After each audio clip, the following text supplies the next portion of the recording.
On today's video, we're going to start our ranker series for legendary commanders. This is all about the open field. The top 10 legendary commanders of the open field will get an extra emphasis as to why they are and how they are, and then we're going to rank the rest of them up on this awesome board for you guys to know which ones are the better ones, the worser ones, and the ones I would really pass on. So if you want to see how I rank commanders and what are the parameters by which we're ranking them, this video is for you. So sit back, drop a like on the video, and let's go.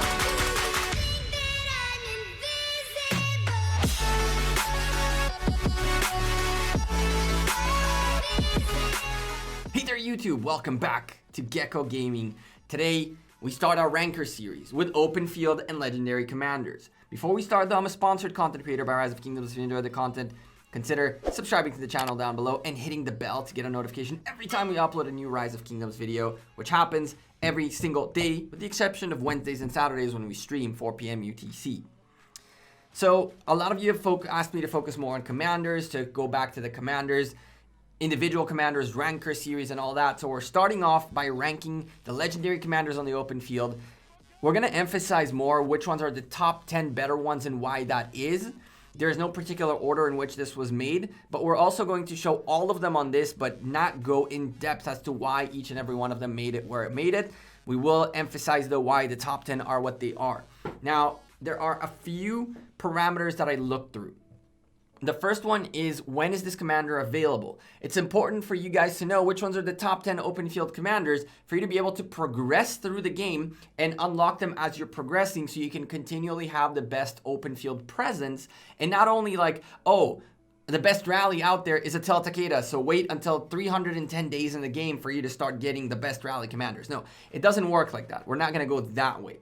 We're going to go through the chronological order kind of for you guys to be able to have the best open field presence at all time while playing the game. The second thing is longevity. Once you unlock and expertise a commander, how long is it actually up on the top and whether or not it is useful for you to have them or not. That's another factor right there. And the third and final factor was we want to have a little bit of every type of commander, see how we can continually counter commanders, counter troops, and do a better job on the open field overall. The first commander we're going to look at is none other than Richard I. He's the first legendary commander on a wheel that you're going to get. He's the first one that you can unlock.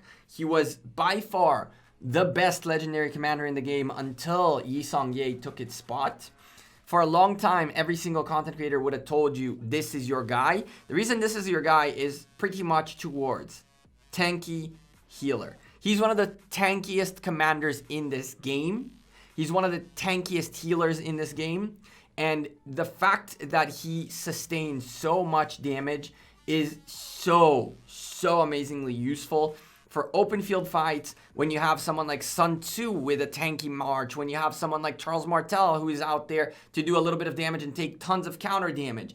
You get swarmed with a Charles Martel and a Richard. Richard keeps you alive and Charles Martel counter damage. This guy is just nasty. And he's not only an open fielder, he's everything. He was always the one that you saw pretty much anywhere, from rallying to holding buildings to holding flags and passes to fighting in the open field. He's one of those top ones for sure. We see a lot of him, by the way, on open field fights in altars and ancient ruins on light versus darkness to sustain more, essentially. This is our first guy, our one of the top 10 legendary commanders for the open field. He's an insane healer, crazy tank, and of course a garrison commander, which we can go look at a later stage. He's a defense commander too, so you can really, with some good gear, tank a stupid amount of damage with him. The next legendary commander on our list is Alexander the Great. Alexander the Great is, I believe, first of all, he is the best legendary infantry commander for when it comes to offense. He pairs up super well with Richard, and he's one of those crazy damage dealers. He deals like 10%, you have a 10% chance for every attack on you to hit 1700 damage. You have self shields, which makes him even tankier. Attack and defense bonuses, healing. He's a little bit of everything. In terms of the damage dealing infantry commanders, the stronger commander presence on the field for damage for infantry, Alexander, to this day, even after Guan and Leonidas come out, Alexander still holds his spot as a top legendary commander, both on the open field, in rallies, everywhere. He's a huge damage dealer, and the best thing about him is that you can actually take him to 5-5-1-1, and at that point, he's already very, very useful. Expertising him is always great. He is a recommendation for free-to-play players who are focusing on infantry. But even if you leave him at 5-5-1-1, that is not a bad thing to do at all. He comes out of a wheel, so you could definitely get him to 5-5-1-1 if you chose to. So he's definitely a great investment, a second commander in our top 10 list. He's pretty much a very well-rounded infantry commander. And the thing about him is he does a lot of damage. Infantry commanders are more defensive, more tanky, more healers, more about taking damage. He is the damage dealer right there. There's one more damage dealer on our list, which we'll get to as well. Speaking of infantry commanders, we can go to our third infantry commander in this list right now, which is Charles Martel. Charles Martel is a gold key commander. You're going to get a fair amount of him early on. You'll be able to do a lot with him very early on. He's a great defender. He's a great everything. And the cool thing about him in the open field is when you pair him up with a tank like Richard and you send him into a swarm and that swarm starts going at him, Charles Martel, on top of the fact that he has some crazy shield plus damage bonus from 4 seconds out of that shield, he does so much counter damage, attack bonus, defense, health, and march speed of infantry. So on top of having a tanky infantry commander, the march speed makes that infantry much faster. It can tank even more damage from everybody, and it can do so much with that march speed. You can actually try to pull some marches with you, especially those cavalry marches that are super fast.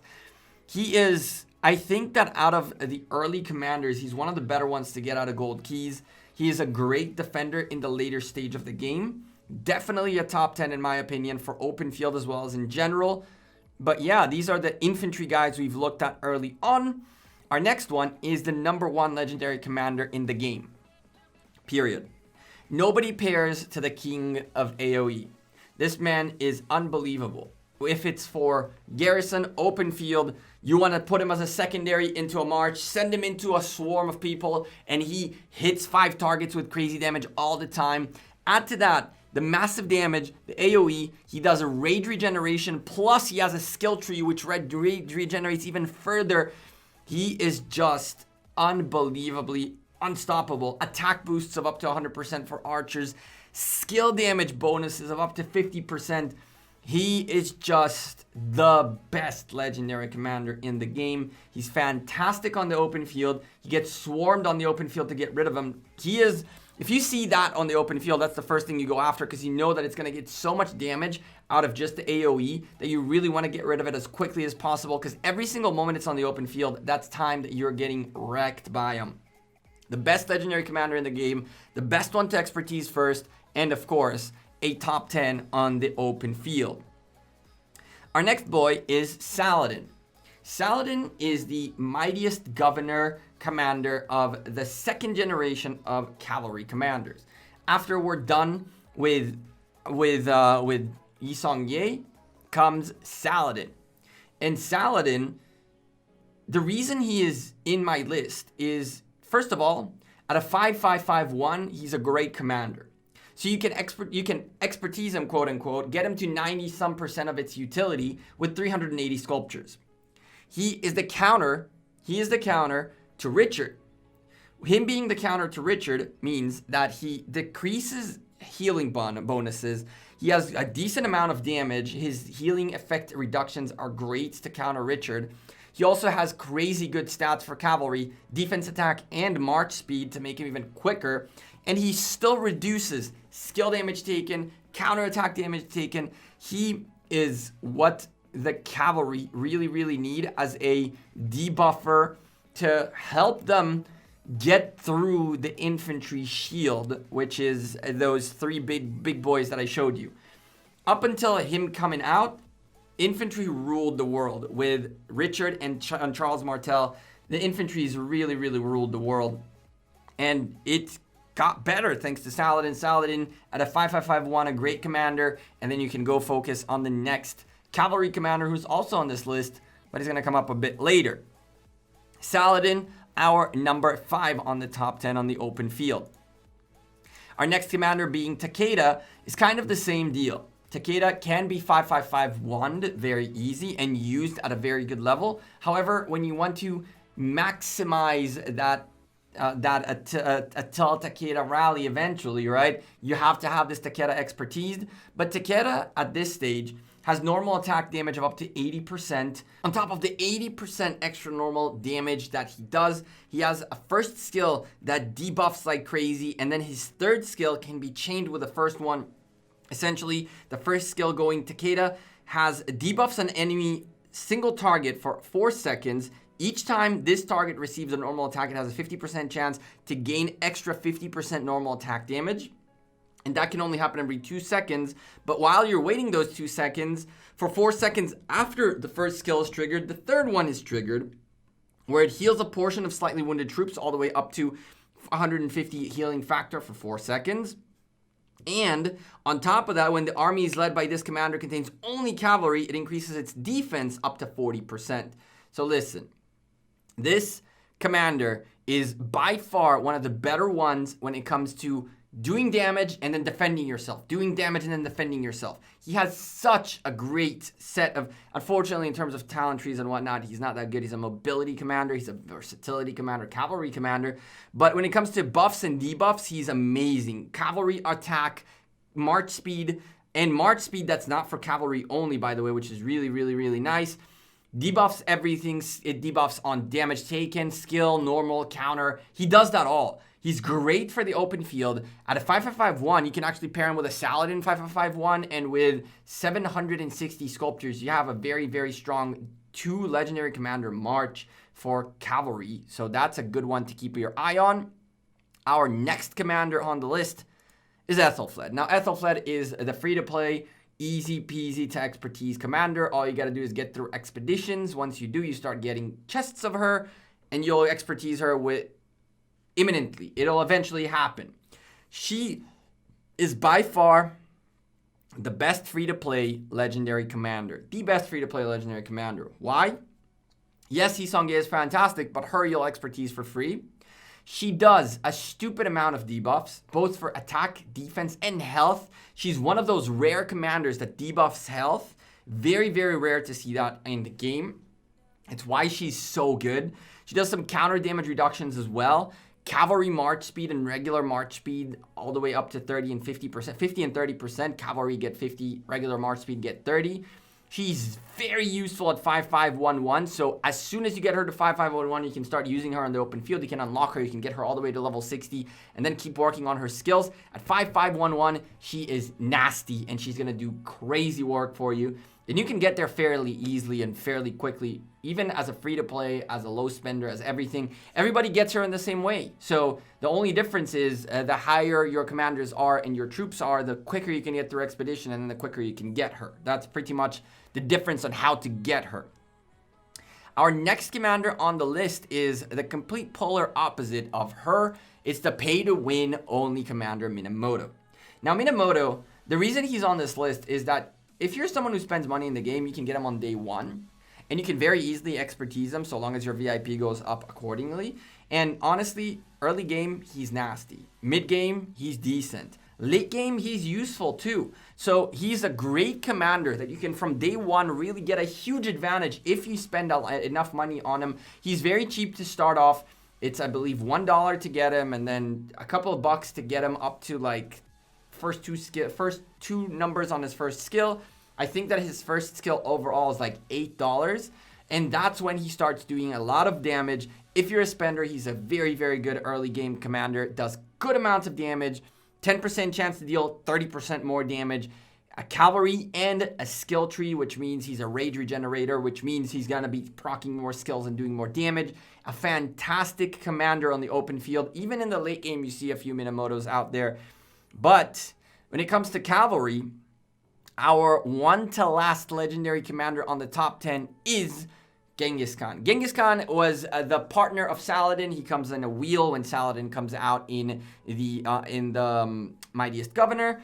This is a commander that, if you expertise, he is insane. If you get him to 5/5/1/1, he's all right, but his true magic comes when you expertise him. The reason for that, the first skill, it goes up to 1700 direct damage factor, but the expertise gives you a 30% chance to use the first skill again. So you have a 30% chance of dealing the first skill twice, which is nuts. It is absolutely bonkers. On top of that, he reduces rage requirement, which means more skills are being procced, which means more times you're hitting that potential 30%. Skills that affect the top 30% of your March health, as well as skills that affect the bottom 50% of your March health, which means when you start off fighting in the open field, you get certain skills, and as your army goes down in terms of its size, different skills change. So damage bonus early on when you have over 70% of your troops alive, and once you're below 50%, skill damage reduction and rage restore on top of that to hit more and more skills. So as you're killing your March, he is going to be doing dumb amounts of damage, just dumb amounts of damage. He is a great commander and top 9 for sure in our list, in the top 10 for sure. A great commander to expertise, very much recommended for cavalry players. Spin that wheel, baby, spin that wheel. Our final on our top 10 is Guan Yu. Now, oddly enough, we have only one archer commander in here for open field. We have four cavs, 4 infantries, and 1 Ethelfled. I'll explain all of this why in a bit. The reason Guan is so good, stupid amount of AoE damage, really, really good for infantry, potential attack reduction and normal attack bonuses, crazy good, decent healing. He heals really, really well, meaning more health, more troops, more fighting. His 4th skill, you do even more damage than you did before. He's a skill tree, aka a rage guy, aka you proc skills again.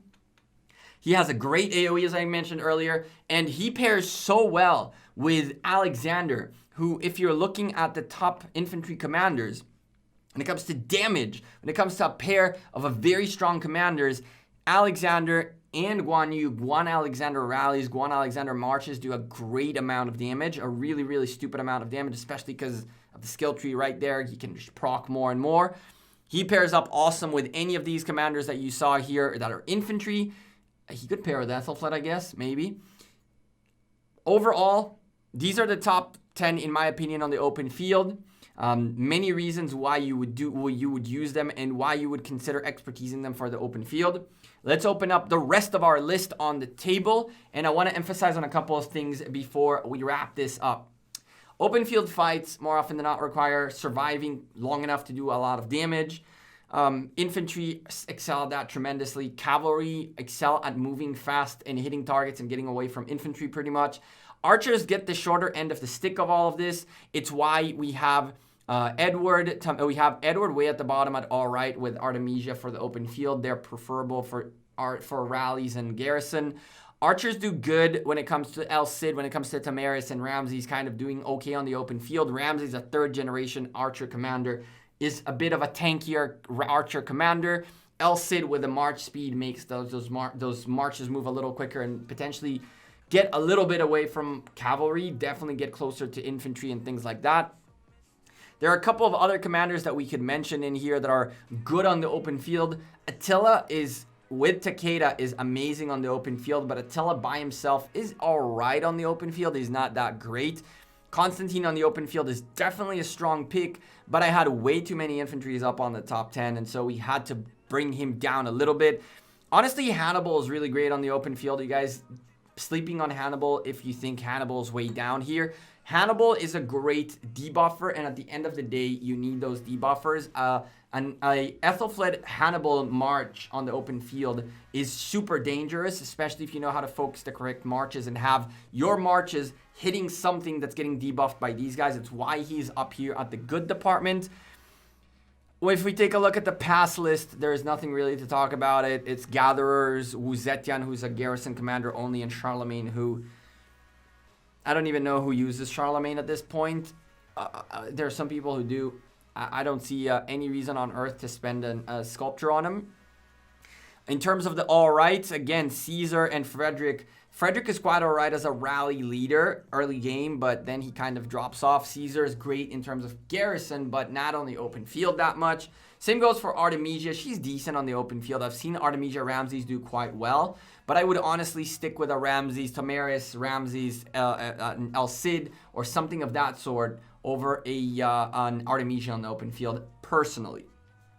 This is the list. This is how I have it right now. And now I want to know from you guys, what do you think? Not only about the list, but about this format. Do you prefer the top 10 when we talk about top 10 commanders in a more specific way rather than go over everything and then just have this here? Do you want a more in-depth as to why all of these are? Do you understand that that means that's like a 40-50 minute video and not a 20-minute video in that case? I prefer to talk about the top 10, give you guys these rankings for now, and if there's any change towards the top 10 with new commanders, or in general, we can do update videos occasionally on this chart and then talk about what changed. And we will add more charts and information and all that and reset everything as we get more of these ranker videos out. Have all of this information on our Discord and keep updating it as it goes. What do you guys think? Leave me a comment down below and let me know. I'm Gekko. I'm out of here. Appreciate every single one of you. Drop the like on the video. Subscribe to the channel. Join our Discord. Follow me on Instagram. All that good stuff. I'll see you sooner rather than later. Take care and have a good one. Peace.